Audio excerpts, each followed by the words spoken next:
Hey guys, welcome back to another review for One Piece chapter 1164 called Davy's Blood. Now we get a substantial amount of lore from this few instances between Emu and Zebek, and it will have people speculating what could have possibly happened in the Void Century or before it. How did Emu get to power? But before we get into the chapter, I managed to grab a pre-release of OP13. If you guys have seen, I've been opening some packs in my shorts. If you guys can go check it out, see what I can improve on or fix, let me know. I'm going to be opening that. I'm going to be opening an OP05 and some other stuff I have, but this one might be a little further down the line. So we'll get to that one. Let's jump into this chapter review. Now, we still have Emu like stabbing, for a better term, stabbing Zebek, and everybody's just staring. And I don't think anybody can hear what Zebek is saying because of how far they are. So he's mentioning to not underestimate humans. And he says the name Davy D. Jones. He was the name, he was the person that was the previous king of the world. Now, somebody had said Davy D. Jones, like Oda has drawn Davy D. Jones before. Davy Jones. It must have been he must have been who was old. It was a really funny drawing. Like, I think Oda's gonna scrap that idea, but we've seen at least him draw Davy D. Jones. He references Davy D. Jones as the previous king of the world. Now, what happened? Because that name immediately triggers Emu, and he says that was not a king, he was not a ruler, how dare you mention his name. He freaks out and he says, hey, it was just a name, it doesn't mean anything, right? So he kind of threatens Emu and says, somebody will, you're afraid, you're so scared, somebody's gonna get Davy D. Jones' will. So they have a concept of inherited will in the story, so they know it, they fear it. And Emu says that as long as I take you out here, I don't have to worry about nobody else, no Joy Boy, no Davy D. Jones, because we also get a clear separation between, because people were saying Davy D would have represented Davy in the initial, but it doesn't make sense for Davy D. Jones to be Davy, right? So you do separate Joy Boy and Davy. They're two completely different entities. It's not that Davy D. Jones morphed into a Joy Boy character through time and mythic and storytelling. So we don't get that. Emu wants to take care of this inherited will, take care of the Davy bloodline right here. It'll take care of this nuisance that's been bothering him through time.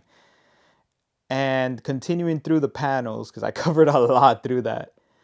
It's been scaring him for a very long time. He says, you don't have a say into this. And he finally gives him the full Dami Reversi treatment. Just making sure I don't miss anything between these panels.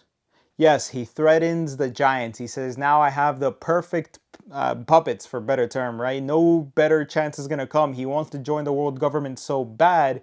I have Herald, I have the giants to use against everybody. So immediately Zebek says, freaks out, doesn't want that. They're just peaceful now, right? And it doesn't matter. He's gonna use that, and he drops Zebek from a pretty from a pretty tall height, from what we can tell. Everybody gathers around Zebek, and he's transformed. The Big Mom says, you look a lot bigger. And immediately he says, I need to exterminate them. Well, not exterminate. I want to get the right words, at least in this translation. I must be purged from the pages of history. So Big Mom's in front of him, and he immediately goes to attack Kaido. And remember, Kaido is an Oni. He has ancient giant blood, right? And so he immediately attacks him for some reason. I don't know if he's just taking out the weakest member in the moment. He one-shots Kaido, as far as we can tell, kicks Big Mom, because Big Mom charges after attacking Kaido, kicks Big Mom, looks like it just one-shots her. We don't know what happens. We don't know if they're passed out yet. But then, as Big Mom is flying through the air, we get our main man, our Goatbeard, standing there, locked in, serious as hell. And he goes and swings full force, not with his glaive. He full force swings with his devil fruit power, and holds off Zebek for a little sec, for a while. I don't know how long this is gonna be like when they animate it, right? But they holds him back with his elbow, and you kind of see the next panel of him giving a shocked look, because I guess he knows how strong Zebek should be, and he completely blows him away. And I don't know if it's him through the shockwave, or Whitebeard gets sent flying to the giant mountain, one half of the mountain, and completely knocks that over. So you can tell this amplification is no joke. I think that's a representation to how strong this Dami Reversi really makes him and amplifies the power. Because even Whitebeard looks like he was confident that he could at least do something here, and he just gets sent flying. And we know that he's a captain for a reason. He was taken by the game. What's it called? Anyway, he was taken by force to be a crewmate, so he knows how strong Zebek is. So it's definitely an amplification. So we got to see how in the world they're gonna fight this, right? The last remaining people, Garp and Roger, actually are the remaining ones that are gonna have to take care of Zebek here. Everybody's freaking out. They're rushing to the ships. You do see a panel of the Roger pirates running away, and you see a little Z's on top of a treasure chest. So we have Shanks inside the treasure chest being taken to the Oro Jackson, the ship. And we have Dragon, man. I feel for Dragon in this whole arc, this whole flashback. It's like a mini flash. It's like you have so much stories, you have so much incorporations, but you have Dragon, and the guilt he must be feeling, right? He lost Garlic. I mean, he lost Shamrock immediately. He lost Shanks right now. He couldn't save these two babies. He 100% thinks, and he might even bring this with him the whole time. He might always have this resentment, this feeling of failure because he couldn't save these children, these babies in God Valley. He might bring that as a part of the reason why he didn't take care of Luffy. He kind of gave it to Garp. Like, I can't. I feel so much guilt or whatever. It might be the hindrance of the being held to a child and having your child, and you can't take care of that, being the most wanted man, or the guilt, and you can't take care of this baby. You have to leave it with your grandfather. Because he obviously doesn't know any of the story. I thought it was gonna be seeing Zebek, being hindered by his wife and kid, but no, he doesn't even know who Zebek is or Rox is, nothing. So that theory's out of the window. He kind of, this one would fill in the blank of failing saving these two babies. So, and we get the other goat of God Valley, man. I see it. Kuma is just doing everything he can. He's sweating. He's gonna pass out. He's trying to save as much people as he can using the devil fruit he just figured out how to use 5 minutes ago, 10 minutes ago. He just ate, and he's exhausting himself, and he's saving everybody he can. And he sees somebody off in the distance. We don't get confirmation who it is until a few panels later that it is indeed Eris and Teach. Before that, we have Captain John knocked out on the ground. We have Gonzui knocked out also on the ground because he tried to sneak up on Shiki. Shiki's actually very strong. He didn't, even with a surprise blast from Gonzui, whatever they did off screen, Shiki is unscathed. He's very strong. He's deceptively strong. Remember, he was rivaling, quote unquote, rivaling Roger in the time he was captain after this era. So there's that. He's deceptively strong. Zebek reaches to Eris and Teach. And in the final moment, you know it's coming, but our GOAT did so much, man, in his life, in everything he's done. But we have to delve into this for a moment, right? Eris does look at Zebek, and she says, "So you lost. I'm sorry." Immediately, just, "I'm sorry. It was our fault. You faced him when, wait, you faced that thing." We don't get a confirmation of anything. You faced that thing to save us, even though you weren't ready yet. You weren't ready. So Zebek knew he wasn't gonna win until until he mentioned it. He needed two devil fruits. He wanted two devil fruits. Whether he figured out how to take two devil fruits yet or not, he wanted two devil fruits. Or at least that was something. He wanted the giant, he wanted the devil fruits, he wanted to amass something that'll help him take care of Emu. He was not ready yet, unfortunately, and he still tried to get Harold on his side at the last moment. That would have helped, but he kind of knew what was coming. He had a feeling of what was coming. So we have to at least mention it. It's a theory, really quick, right? Just the Gomu Gomu fruit, or whatever fruit Loki has, and the fruit that Teach has, that Blackbeard eventually gets in the future, the darkness fruit. It must help, right? It has to be able to help. He was waiting for finding that devil fruit for decades. He was waiting for the darkness fruit. Now it comes to mind, what's the other fruit? The fruit, because he says the fruit that the giant Harold would be able to use and get the most out of it. What fruit? Is it the fruit that Loki has? Is it the fruit that Luffy has, the Nika fruit? I think it is. You need the darkness fruit and you need the Nika fruit, and you're gonna have a moment where you get Blackbeard and Luffy having to join forces, as much as you would hate it, right? Because I don't know, maybe you need those two specific devil fruits, and you kind of need Joy Boy's reincarnation, and you get Davy D. Jones' reincarnation. And Blackbeard's goal is to take over the world, just like Davy D. Jones, who was king of the world. And you have Joy Boy. You have those two. So it's kind of coming together. It's just melding together that they might help each other.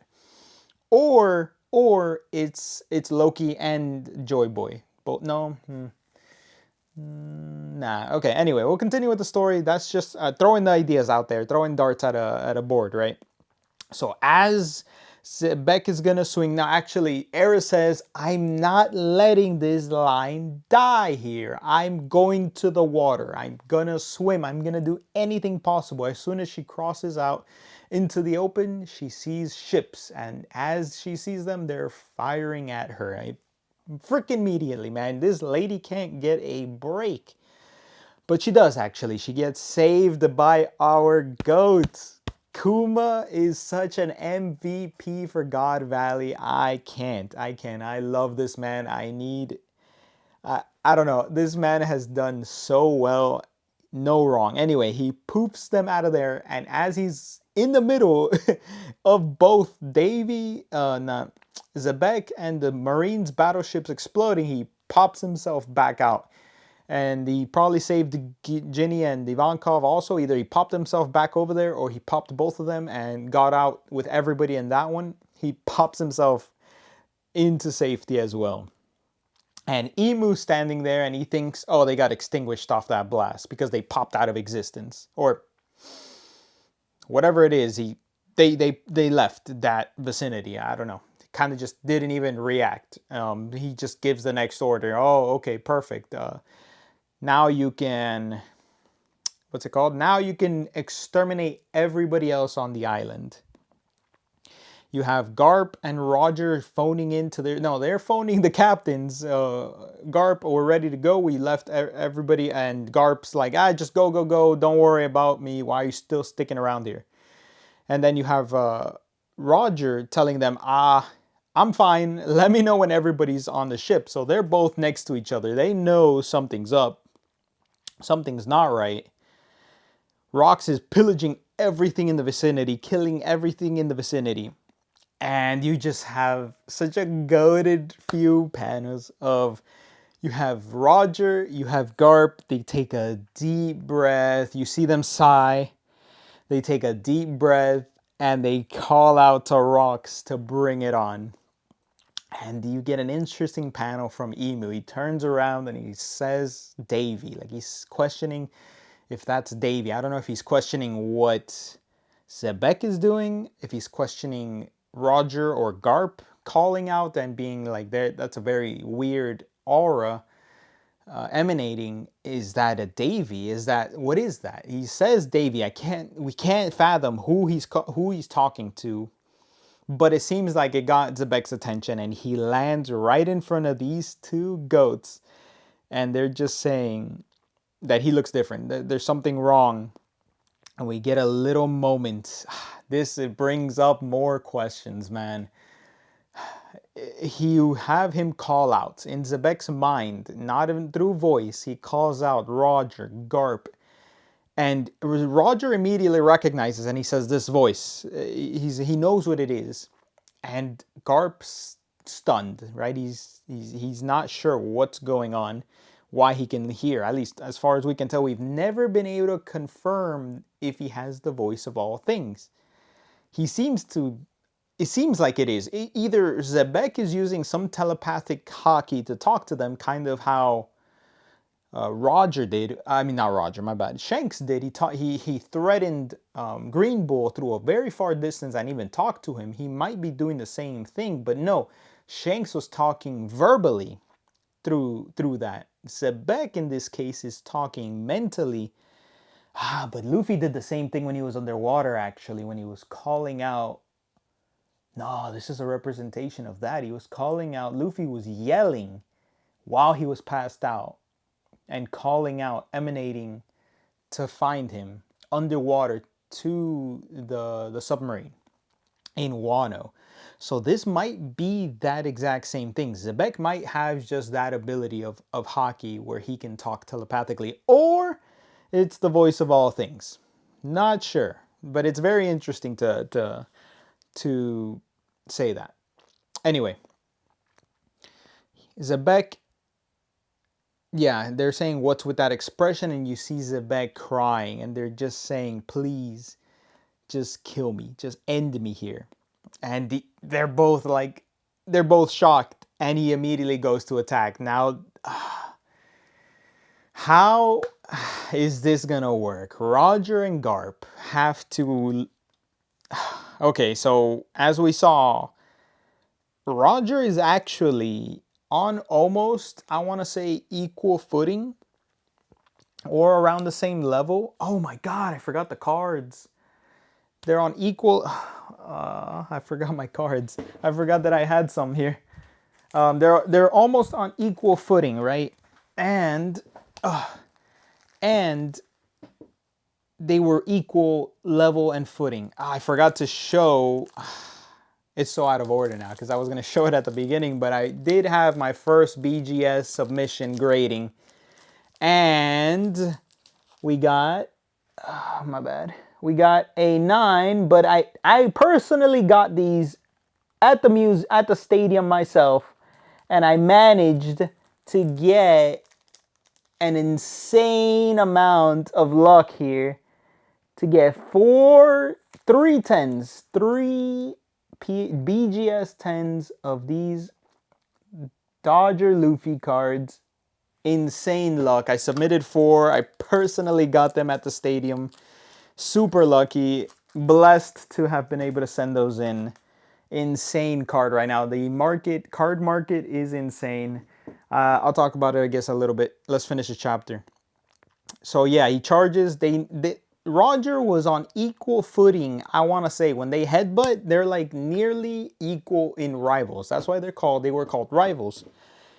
So Garp is on the same level of that too. I mean, Garp and Roger kind of equal footing every time they clash. They were not really able to capture each other. Or Garp was never really able to capture Roger completely. So right now you have Zebek, who's amplified. I don't know how much, 2 times, 0.5 times, 50% more stronger or whatnot. We can't tell. Maybe we get an indication, but no break next week. We have a goated fight coming where Roger and Garp are going to need to elevate themselves, get a bloom of hockey, because Garp still chased Roger, so they must both get a blooming of hockey here that's going to cause them to be able to do lasting damage to Zebek, or he'll telepathically tell them what is going on, at least, and how to attack. So that's an insane chapter. That's an insane news. We're gonna have to see what happens next, but I'm assuming they're gonna get a bloom of hockey, and it's gonna be to the point where Emu is gonna be nearly afraid to do anything as long as Roger's alive, because Roger is going to be able to do lasting damage to the point that Emu himself caused this to happen.